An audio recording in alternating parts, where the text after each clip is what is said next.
بسم الله الرحمن الرحيم، والصلاة والسلام على سيد المجاهدين وغاية الغر المحجلين سيدنا محمد وعلى آله وصحبه وسلم.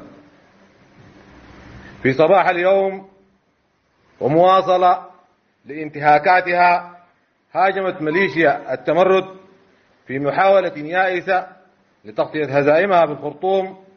هاجمت قواتنا في ولاية الجزيرة متعقبة النازحين الذين فروا من جحيم الحرب، منتهكين بذلك القوانين الدولية وحقوق الإنسان باستهدافهم للنازحين الذين وجدوا الملاذ الآمن في ولاية الجزيرة.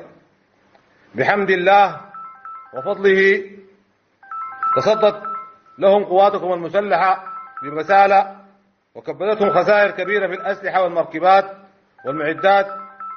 ومن هذا المنبر نجدد العهد لشعبنا الكريم أن ولاية الجزيرة دونها الأرواح والمهج، ولن تستباح إلا على أشلائنا. وبإذن الله ستكون ولاية الجزيرة مقبرة الخونة بائعي الوطن. الله أكبر ولا نامت عين الجبناء.